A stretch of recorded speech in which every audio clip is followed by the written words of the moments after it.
नमस्कार, मैं हूं रवि कुमार और आप देख रहे हैं माँ अम्बे न्यूज़। अभी मैं हूं ऐतिहासिक माँ भद्रकाली मंदिर में और अभी एक ऐसे व्यक्ति से मिलाने जा रहा हूं जिन्होंने कुछ दिन पहले ही एक पुनीत कार्य किया है, जिसके बारे में विख्यातता अभी पूरे झारखंड में हो रही है। हजारीबाग से हैं हमारे अविनाश आर्य जी और उन्होंने ये 51 गरीब लड़कियों की 51 बेटियों की शादी करवाई है भाई बनकर, और खुद उस पुनीत कार्य करने के बाद ऐतिहासिक माँ भद्रकाली मंदिर पहुँचे हैं माता का आशीर्वाद लेने। वो बहुत प्रसन्न है इस कार्य को कर और कैसा लगा, क्या फीलिंग जगी। आज के ज़माने में एक बेटी की शादी करने बाप के लिए बोझ बन जाता है, लेकिन इन्होंने 51 बेटियों की शादी करवाई और ये एक इतिहास रच दिया, इतिहास के पन्नों में दर्ज कर दिया। अभी अविनाश आर्य जी से मिलाएंगे और जानने की कोशिश करेंगे। आज ऐतिहासिक माँ भद्रकाली मंदिर पहुँचे हैं। स्वागत है भैया, कैसे हैं आप? बहुत अच्छे हैं और आप माँ अम्बे न्यूज़ को भी मैं तहे दिल से शुक्रिया अदा करूँगा कि शुरुआत से आप लोग इस प्रोग्राम में लगे हुए हैं और आप लोगों के ही माध्यम से हमने तो विवाह मंडप सजाया, लेकिन आप लोगों के माध्यम से उस विवाह मंडप में वैसी बच्चियां आप लोगों की न्यूज़ सुन के, जो जिन बच्चियों को ज़रूरत था एकदम, जो आज 2-4 साल से शादी फिक्स करके भी बैठे थे। बहुत सारी ऐसी बच्चे थे जो जिनके माता पिता दिव्यांग थे, ऐसे भी बच्चे थे जिनके माता पिता ही नहीं थे, वो समझे परिवार विहीन थे। जो आप सभी के न्यूज़ प्रेस मीडिया हो या इलेक्ट्रॉनिक मीडिया हो या सोशल मीडिया हो, आप सभी के माध्यम से ही उन तक वो सूचना मिली और वो हमारे इस सजाए हुए विवाह मंडप में वो आए और उनका विवाह हो पाया। और साथ ही में सबसे पहले मैं जिस जगह बैठा हूँ, माँ भद्रकाली माँ के समझिए आंचल के नीचे बैठा हूँ, उनके कोख में बैठा हूँ। मैं इस माँ को नमन करना चाहूँगा, बाबा भोलेनाथ को नमन करना चाहूँगा, माँ बांग्लामुखी को माता को नमन करना चाहूँगा, बाबा श्याम को नमन करना चाहूँगा और अपनी जो मेरी जिस माँ का मैं पुत्र हूँ उस माँ को नमन करना चाहूँगा। भैया एक सवाल हम रोकेंगे बीच में कि इतनी बड़ी शादी आज के ज़माने में एक बाप को एक शादी कराने के लिए सोचना पड़ता है। आपने कैसे सोचा कि 51 बेटियों का भाई बनकर इतने बड़ी विवाह को हम संपन्न करेंगे? कैसे दिमाग में आया भैया, इसके बारे में थोड़ा सा बताएं।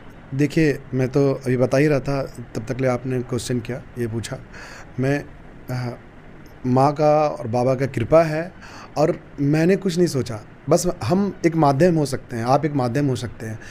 भगवान ने मुझे माध्यम बनाया, सोच दिया उनका था। जो मैंने ये 51 बच्चियों का विवाह किया वो भी उनके द्वारा मुझसे करवाया गया। ये कार्य होता क्या था कि मैं इसी चौपारण कर्मा का हूँ, हमारा गाँव चौपारण कर्मा में है, हमारा ननिहाल इसी दुल्मा करियातपुर दुल्मा में है।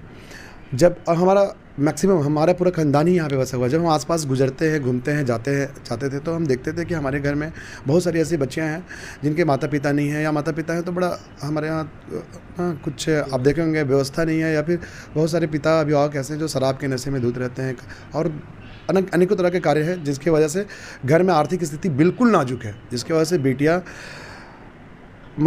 का शादी तो छोड़ दीजिए, एक टाइम का खाना भी अच्छे से नहीं हो पा रहा था। और उन बेटियों का प्लान हो रहा था दिल्ली, मुंबई, कोलकाता जैसे शहरों में नौकरी के नाम पे यहाँ से ले जाया जाता था और मुझे लगता है कि उन्हें उचित जगह पे नहीं बैठा के कुछ अलग जगह पे बैठाया जाता था, शायद वो किसी और चीज़ों को शिकार हो जाते थे। तो मुझे ऐसा लगा कि इन बच्चियों को एक परिवार दिया जाए, और ये परिवार उन अभिभावकों के द्वारा उनके घर से नहीं मिल पा रहा था, उनके गार्जियनों के द्वारा नहीं मिल पा रहा था। तो हम माता जो हमारी माँ भद्रकाली या भगवान का कृपा है कि उन्होंने मुझे माध्यम बनाया और मुझे सोच दिया कि उन बच्चियों को हम लोगों ने पूरा चिन्हित किया, उनके घर तक जाके उनका पंजीयन करवाया और वैसी बच्चियों को ढूंढ कर निकाला और उनको शादी का जोड़ा दिया और उन्हें विवाह का मंडप तक लेकर आए और उनका पूरे हिंदू रीति रिवाज से, वैदिक विधि विधान से उनका विवाह करवाएं। उसके बाद तत्पश्चात आशीर्वाद स्वरूप, ना कि दहेज, क्योंकि हमारे यहाँ इस समाज में दहेज एक कोड़ का प्रथा चल रहा है। हमने आदर्श सामूहिक विवाह इसलिए इनका नाम रखा।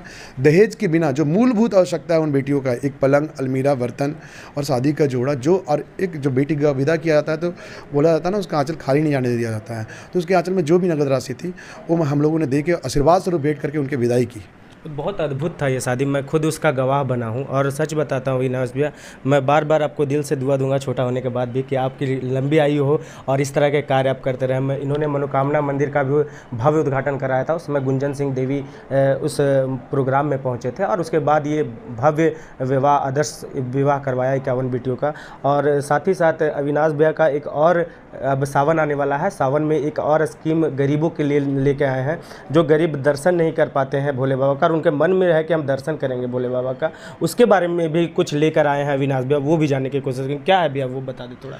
मैं उसके बारे में बता दे रहा हूँ। उससे पहले एक इस विवाह से ही रिलेटेड एक बात है जो मैं आपके चैनल के माध्यम से बताना चाहता हूँ, क्योंकि आपका ये न्यूज़ मैं देखता हूँ लोगों मतलब ज़मीनी स्तर पे सुदूर गौरगीय क्षेत्र में गांव-गांव लोग तक देखते हैं। इसलिए मैं बताना चाहता हूँ कि इस विवाह में जो 17 जुलाई के विवाह में जो शामिल होने से वंचित हो गए, नहीं हो पाए शामिल, उनके लिए भी है कि जब तक ईश्वर ने मुझे सामर्थ्य दिया है तब तक अगर उन परिवार से अगर मुझे एक सूचना भी मिलती है कि हमें दिक्कत है, हमें अपनी बेटी की शादी करानी है, तो उस परिवार तक शादी का जोड़ा पहुंचाने तक मैं आजीवन, जब तक मैं समर्थ रहूंगा, मैं आजीवन शादी का जोड़ा पहुंचाऊंगा।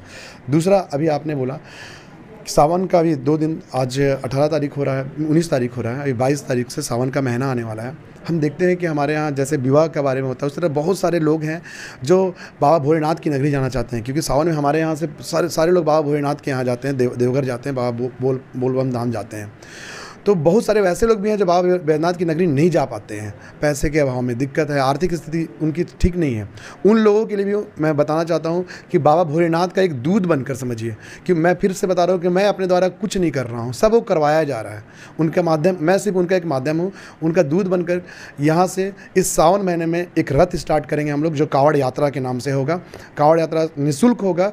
जो भी महिलाएँ या पुरुष जिन्हें पैसे का अभाव है, एक बार फिर से मैं ये बोलूँगा, जो एकदम सही में जिनको पैसे का अभाव है, क्योंकि देखिए अगर बहुत लोग आ जाएंगे जिनके पास पैसे हैं तो वैसे लोग छूट जाएंगे, तो जिन्हें सही में पैसे का अभाव है, आर्थिक स्थिति सही नहीं है और बाबा भोलेनाथ पे अपना जल अर्पण करना चाहते हैं, वो उस रथ पे सवार होकर निःशुल्क जा सकते हैं। उनका सारा व्यवस्था रहेगा, वो यहाँ से सुल्तानगंज जाएंगे, जल उठाएंगे और सीधे बाबा भोलेनाथ पे जल अर्पण करेंगे और वहाँ से सीधा यहाँ आएंगे। जाने आने में जो भी व्यवस्था होगी, नाश्ता पानी सब सारा हमारा व्यवस्था खुद का होगा। अद्भुत है, अद्भुत है। अविनाश भैया का ऐसे सोच कहीं ना कहीं समाज को एक अलग स्तर पर लेकर जा रहा है। आपको बता दें कि गरीब बेटियों को शादी करवाना, और अब देवघर के लिए जो सही बात बता रहे हैं, हमारा क्षेत्र इतनी अमीर क्षेत्र में से नहीं आता है, गरीब क्षेत्र में से आता है, और गरीब लोग बहुत कोई देवघर जाने की मन में तो ठानते हैं, लेकिन उनके पास पैसे का अभाव होने के कारण वो जा नहीं पाते। तो अविनाश भैया के द्वारा ये एक नया पहल हुआ है कि जिस गरीब के पास पैसे नहीं है वो अविनाश भैया से संपर्क करेंगे। उनका संपर्क नंबर मैं अपने मोबाइल में दे दूंगा, जो न्यूज़ के नीचे चलते रहेगा, आप इनसे संपर्क कर सकते हैं और देवघर के लिए आप इनके द्वारा सारी विधि व्यवस्था की जाएगा, वो रवाना हो सकते हैं। उनकी धर्मपत्नी भी साथ में अविनाश भैया के, उनसे थोड़ा सा हम बात करने की कोशिश करेंगे। थोड़ा सा इधर आ जाइए एक बार। सबसे पहले चीज़ें तो एक चीज़ जानना चाहेंगे, आप खुद बेटी हैं, कैसा लगा ये 51 जोड़ी का शादी, इसके बारे में थोड़ा सा आप बता दें।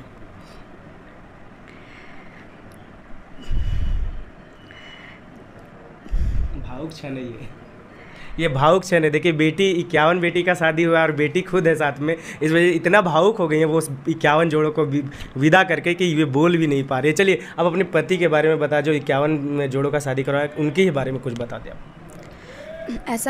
ऐसे बहुत कम लोग हैं जो ऐसा सोचते हैं और ऐसा करते हैं, और इन्होंने ऐसा सोचा, ऐसा किया, और ऐसा लगा मतलब कि करने में बहुत सारी कठिनाइयाँ आई, बहुत कुछ बीच में बहुत कुछ हुआ, ऐसा लग रहा था कर पाएंगे नहीं कर पाएंगे, होगा नहीं होगा, पर सारी कठिनाइयों को पूरा करके ये हुआ और बहुत अच्छे से हुआ। तो इस बात की मुझे खुशी है और मैं गर्व महसूस करती हूँ ये सोचते हुए कि ऐसा इन्होंने किया और ऐसा हुआ। बहुत बहुत धन्यवाद। और आपको ही नहीं, पूरे झारखंड को इन पे गर्व है और बहुत बड़ी बात है कि 51 बेटियों को इन्होंने शादी करवाए। मैं कामना करूंगा माँ भद्रकाली से कि इन दोनों की जोड़ी सलामत रहे और इनकी लंबी आयु हो, ताकि गरीबों के बारे में इसी तरह दिन पर दिन ये सोचते रहें। तो कैसा लगा खबर, ये ज़रूर बताइएगा। मैं हूँ आपका रवि कुमार और आप देख रहे हैं माम बी न्यूज़। धन्यवाद।